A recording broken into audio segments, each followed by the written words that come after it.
Assalamualaikum warahmatullahi wabarakatuh. Waalaikumsalam warahmatullahi wabarakatuh. Untuk kali ini sangat menghebohkan sekali, bahwasanya banyak sekali di bulan-bulan ini, di hari ini yang mengadakan peringatan Isra Mi'raj, namun memakai sesuatu yang kurang pas, atau mungkin lain sisinya itu joget-jogetan, dan mungkin di situ ada biduan yang berjoget eksotis. Waduh. Nah, itu sangat miris sekali dan sangat harus kita tanggapi sesuai dengan bagaimana kaidah Islam sebenarnya. Karena ini saya mereview dulu ya. Tepatnya di Banyuwangi. Viral itu ya? Viral. Banyuwangi ya. Kata dari panitianya, acara joget-joget itu untuk bersih-bersih saja. Bersih-bersih. Di acara itu ada juga jogetnya bersih-bersih. Padahal yang mengiringi yaitu pakai baju muslim. Maksudnya bersih-bersih apa itu, Pak? Nah, itu yang perlu kita itu bersih kan harusnya nyapu nih. Nyapu atau joget gitu kan? Makanya mungkin sambil joget. Yang nyapu sambil joget. Nah, ini ya yang sangat perlu diperhatikan ya. Ini tepatnya di Desa Parangharjo, Kecamatan Songgon di Banyuwangi. Itu sangat memang luar biasa ya.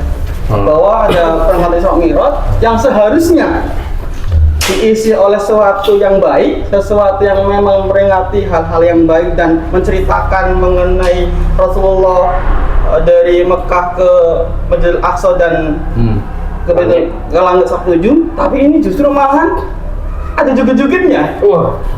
Nah, bagaimana tanggapan teman-teman ini mengenai hal seperti itu? Mungkin ini saya dulu ya.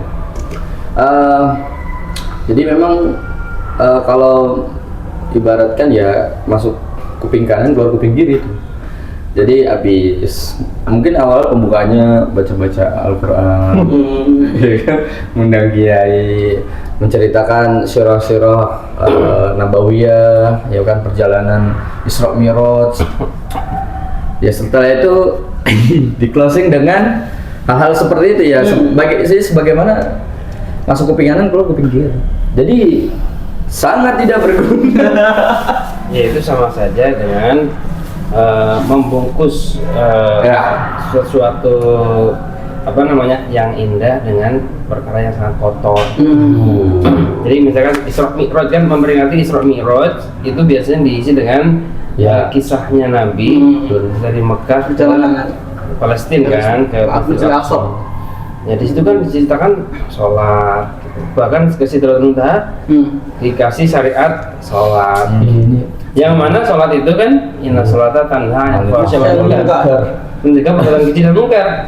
Tapi ini malah berbuat Isra Mi'raj perbuatan keji gitu kan. Maksudnya kan biduan itu kan pasti buka aurat. Pasti. Wah, itu bukan pasti lagi memang. Jelas ya. Sudah nampak terlihat.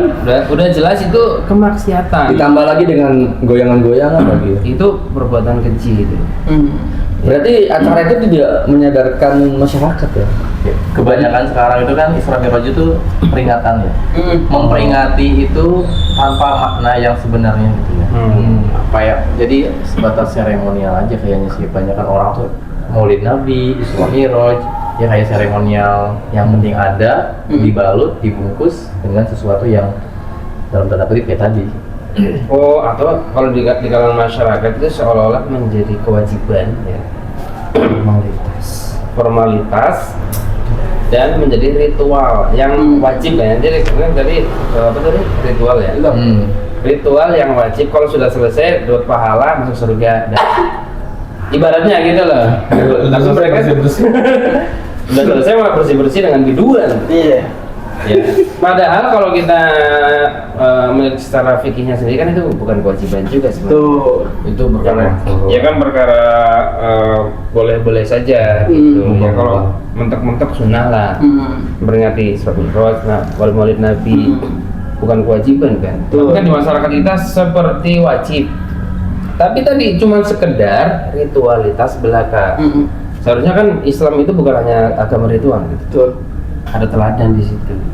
Tapi memang kalau dari yang Anda lihat ya, kebanyakan masyarakat itu mungkin karena ini daerah Banyuwangi ya, yang mungkin daerah perkampungan juga. Jadi kalau Hatta kan tadi kan mungkin biduan melakukan kemaksiatan dan disaksikan, dan memang di kalangan masyarakat kalau ada orang yang nggak sholat tuh biasa aja. Biasa aja, misal terus anak yang pacaran juga orang tuanya biasa aja. Tapi giliran, maaf gitu, kalau giliran ada orang yang meninggal dunia terus tidak ditahlilkan, tidak diadakan tahlilan gitu, itu jadi omongan yang kalau boomer itu, padahal itu kan bukan sebuah kewajiban gitu. Jadi ibaratnya apa ya, mungkin apakah masyarakat itu tidak mengerti gitu mana yang prioritas, mana yang tidak prioritas. Apakah mungkin sudah mengerti tapi Ya, karena tradisi sebenarnya tahu kan udah jadi tradisi. Jadi sebenarnya bagus aja Maulid Nabi atau Isra Mi'raj jadi tradisi kan, tradisi yang bagus sebenarnya kan. Betul. Mengenal Nabi. Iya. ada syiarnya di situ. Islam memang Isra Mi'raj itu bagian daripada Islam. Betul. Cuman yang disayangkan tadi sebenarnya kok bisa-bisanya ada peringatan Islam, syiar Islam, kemudian diakhiri dengan adanya biduan. Ya udah baca doa, ya Islam biduan kan haram. Dan benernya terpampang nyata masih sebesar itu masih memperingati Isra Mi'raj bulan Nabi Muhammad gitu, dan berjoget-joget dan Khawatirnya nanti masyarakat mau itu biasa dan boleh dianggap bukan maksud. Iya. Benar ya kan? Memang sih harus ada, ya termasuk kita harus pick up ya. Kalau hal semacam ini dibiarkan, nanti betul. Mungkin ini satu, tapi nanti bisa jadi ada yang kedua, ketiga dan berikutnya. Betul. Ditambah mungkin ya kita tuh memang harus menaikkan taraf berpikir umat pada saat kita itu memperingati Isra Mi'raj itu sebenarnya apa sih yang harus disampaikan dan dipahami oleh masyarakat yang memang itu langsung kena gitu terhadap masyarakat. Sadar apa yang disampaikan di acaranya, kalau tadi dibilang itu videonya pasca acara, berarti kan apa yang disampaikan mungkin belum masuk ke ranah pemikiran yang memang level berpikirnya itu lebih naik lagi gitu. Karena kan tadi terlaksananya acara boleh jadi karena sebatas tadi kebiasaan ritual saja gitu ya, tradisi yang memang harus ada gitu ya, tanpa memikirkan hal penting apa yang memang sebenarnya harus dipahami oleh masyarakat. Nah, betul. Jadi kepentingan kita merayakan syiar-syiar Islam itu adalah sebenarnya meneladani Nabi. Jadi meneladani Nabi ketika beliau itu masih hidup mengajarkan Islam dan kemudian menyebarkan Islam. Berarti kan harus memahami tentang apa yang Nabi bawa ya kan, yaitu berupa syariat, aturan-aturan dari Nabi itu atau syariat Islam itu harus diterapkan sebagaimana Nabi menerapkan ketika beliau masih hidup. Itu sebenarnya esensinya. Jadi untuk apa kalau perayaan tapi malah tidak meneladani, malah maksiat? Ya, percuma dong. Ya kan? Namun yang disayangkan itu mungkin dari panitianya ya, karena kan ini kan sampai ketua panitianya bilang bahwa saya mewakili dengan teman-teman yang lain mohon maaf atas kejadian ini. Berarti kan draft itu kan pasti sudah tersusun rapi. Nah, kenapa kok draft itu sampai ada? Berarti mungkin gitu loh, rondonya. Iya, rondonya udah ada, nggak mungkin ujuk-ujuk ada man organ, ada biduan, nggak mungkin orang nyanyi, nggak mungkin, diundang ya. Pasti diundang, pasti ada rondonya. Kok pemikiran panitia sama ke situ? Nah, apakah panitianya yang perlu belajar mengenai bagaimana Islam sesungguhnya atau apa? Karena mungkin panitia itu yang punya kontrol terhadap acara itu. Gitu mestinya menurut saya. Yang umumnya panitia itu memang orang-orang yang memang belum paham kali ya. Mungkin dia juga nggak konsultasi ke kiainya gitu. Kalau konsultasi pastilah panitianya gabut kali ya. Ngapain ada dangdut? Nggak usah.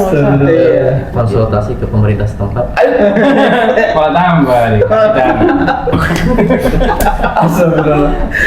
Iya benar.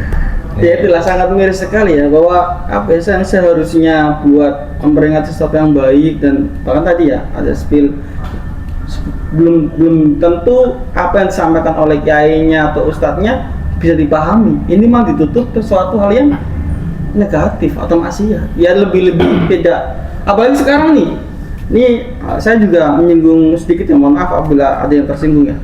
Banyak masyarakat sekarang itu kalau memilih ustadz kiai ulama yang lucu-lucu saja, tidak ada esensinya ilmunya, tapi kalau tadi ngaji apa? Saya nggak tahu karena nggak lucu. Apaan? Emang kalau ngaji itu harus yang lucu, harus yang banyak komediannya, harus banyak humornya. Nah masyarakat sekarang kebanyakan seperti itu. Kenapa itu kira-kira? Kenapa masyarakat pilihnya yang lucu? Kebanyakan nonton komedi. Nah justru udah lucu, harusnya udah bosan yang lucu. Atau karena penat kesehariannya. Masyarakat itu udah capek. Jadi kalau kita capek itu nggak mau berpikir, pengennya yang relax. Jadi sesuatu jokes itu membuat otak kita relax kan. Ya jadi kiai kalau nggak ada jokesnya itu kan tegang, ya, ngantukin. Tapi kalau ada jokesnya dia nggak ngantuk, karena masyarakat sekarang udah lelah dengan kehidupan. Betul. Namun yang lebih parahnya terkadang menyenggol sesuatu yang maksiat dan lebih parah lagi seperti itu. Nah, karena dianggap lucu itu. Jadi sesuatu yang nyenggol erotis, kemudian itu dianggap lucu. Masyarakat senang. Dainya kebawa ke situasi. Harusnya dai kan tetap menjaga. Ya, tinggal pertanyaannya, kenapa masyarakat bisa lelah? Sehingga nggak mau ngaji. Itu maksudnya anak. Apalagi banyak masyarakat yang sukanya nonton komedi. Padahal lelah semua sepertinya masyarakat ya. Ini masyarakat kita lelah karena kita kapitalis sih sebenarnya. Konteksnya sudah akarnya kapitalis. Jadi masyarakat itu tadi mungkin Isra Mi'raj tadi, kenapa ditutup dengan dangdut atau tadi biduan? Iya. Kalau di undangannya cuma ngaji doang, nggak mau datang. Tapi ada pikiran, ada artis ini nih. Itu cara mengundang banyak massa. Akhirnya banyak yang datang. Iya. Tadi Itu sebenarnya strategi marketing marketing S3 itu. Mungkin karena kalau seandainya kan nggak ada biduan, orang tuh nggak ada mau kepikiran buat ngikutin acara Islam. Ngapain sih gitu kan? Itu bisa jadi salah satu. Wow. Jadi sebenarnya panitia itu tujuannya mulia sekali ya. tujuannya bagus, tapi caranya salah. Nah, itu tuh sebenarnya tujuannya mulia kan. Tapi berarti caranya kembali salah. kepada masyarakatnya juga. Jadi masyarakatnya juga tidak tidak peduli terhadap agama. Mereka lebih peduli kepada hiburan. Tuh. Jadi dari dua sisi sebenarnya. Kok bisa? Berarti ada yang lebih besar lagi yang berpengaruh gitu. Sistem kehidupan. Sistemnya. Bisa membuat masyarakat, panitia semua tuh saling Kacau semua. Jadi mengacak kepada kekacauan sistem hidup, way of life-nya gitu. Ibaratnya mungkin si panitia itu pengen gimana caranya undang orang banyak biar orang tuh sadar, tapi pakai cara yang salah. ya gimana ya? Ya mungkin seperti itu kali. Tapi ya tetap salah gitu ya. Salah satu. Yang seharusnya mendapatkan pahala dan ridhoan Allah justru malah Kemurkaan Allah. Sehingga terjadi bencana. Betul. Ya, makanya bencana itu kan karena kemaksiatan. Jadi kepada panitia pengajian yang ada dangdutannya, ya kan kita kan dituntut ibadah itu ikhlas. Ikhlasnya dua. Pertama lillahi ta'ala, niatnya. Yang kedua caranya sesuai dengan syariat, sesuai dengan perintah Nabi. Kalau niatnya benar tadi ngundang masyarakat banyak, tapi caranya salah, tidak sesuai dengan syariat Nabi, ya ditolak, Allah nggak terima. Atau caranya benar, tapi niatnya salah, ya juga salah. Maka harus dua, niatnya benar, caranya benar. Tapi mungkin saya sedikit ada ini ya. Kalau seandainya anggaplah dengan cara yang benar, tapi yang datang ternyata sedikit, nggak masalah. Mungkin minus nih berarti gitu. Ya itu berarti lebih baik ya. Lebih baik karena walaupun yang datang sedikit gitu lah. Iya. Dibanding banyak tapi ya banyak beradul gitu ya. Iya, kalau kita ikutin kebanyakan orang kan bisa menyesatkan juga. Betul. Jadi Islam itu ya satu-satunya agama yang tidak ngikutin banyak orang. Tidak FOMO. Tidak FOMO, konsisten satu. Walaupun yang lain enggak, tetap Islam. Kan main. Ya. Jadi solusinya yang perlu dipahami bahwasanya harus memahami dulu mengenai esensi Islam dan sesuai dengan syariat, dan tadi yang mengenai dua hal itu ya. Niatnya sama caranya. Itu yang perlu diperhatikan oleh panitia seluruh Indonesia. Maka sekian untuk pembahasan kali ini, dan alhamdulillah untuk pembahasan ini mudah-mudahan bisa tercerahkan untuk para panitia-panitia di luar sana. Dan saya closing statement, Khairul kalam. Wassalamualaikum warahmatullahi wabarakatuh. Wah. Waalaikumsalam warahmatullahi wabarakatuh.